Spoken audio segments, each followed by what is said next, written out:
several weeks. And you worked for several weeks while you were still in the grandmother's house, or afterwards? A little bit, and then after. So you worked for a little bit when you were living in the grandmother's house? Yes. And when you were living in the grandmother's house and working, what hours were you working? I was working from 4 to 10, 4 to 12. Who was taking care of your son? He was. But while... Shut up! Okay.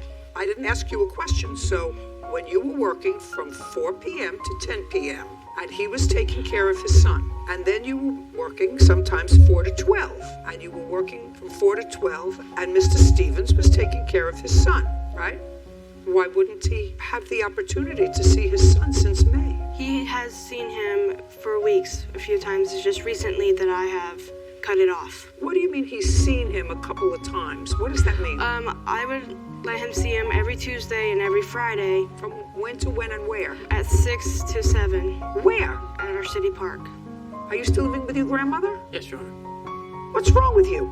What's wrong is that he will cause trouble while we were visiting, and one time we actually had to have a police officer who was off duty, though, come up and try to settle. Why don't you just... You have a lawyer? Yes. How did you get the lawyer? Through legal aid. Tell the lawyer that you want to set a fixed visitation schedule so that your son can visit with his father on a regular basis, because his father used to take care of him when you weren't there, and not at a park for an hour with you there, at a regular time. And as far as I'm concerned, I don't know if you have the time or the money. She has legal aid, so legal aid won't represent you, so therefore you have a problem. You understand that? But I assume you want to see him. Yes, I have hired a lawyer. Good. And I'm hoping that since you hire a lawyer, the lawyer will make arrangements for you to see your son on a regular basis. Hopefully, if you work during the week, on weekends and stuff, why wouldn't he have the need for the baby's furniture?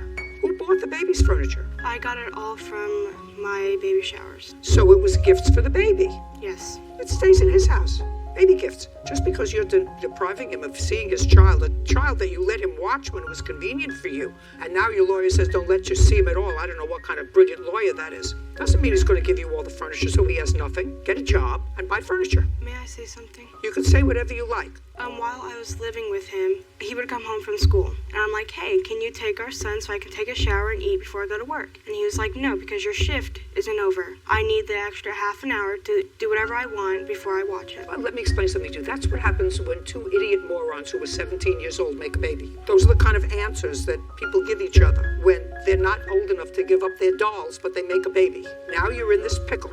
You're 18 years old and you have the responsibility of having a child. Well, you better grow up very fast.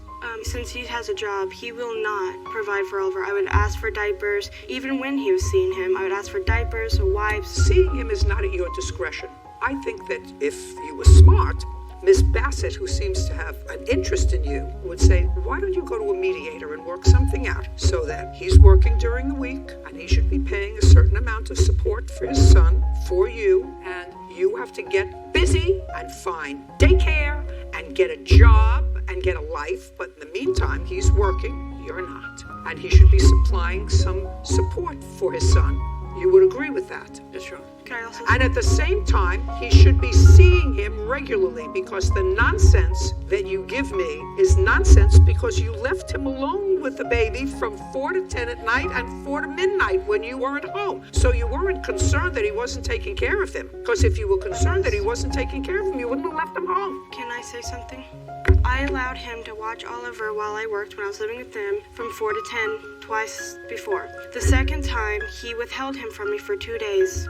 Would not let me see him, touch him, or anything. I had to go to the police 4 times. Just a second. So what you're saying is the last time that you let him watch him, he wouldn't return him. Yes. Well, let me ask you this question. And you thought that that was very wrong, right? Yes. Because you're the baby's mother, right? Yes. You're no more of a parent than he is. When you left his grandmother's house, the place where the baby was born, you didn't leave the baby there. You took the baby with you, right? Yes. What gives you the right to do that? What gives you... It's what I'm trying to get to you. What gives you the right more than the father to have the physical custody of that child? And if you think it's just because you're the mother, that's not the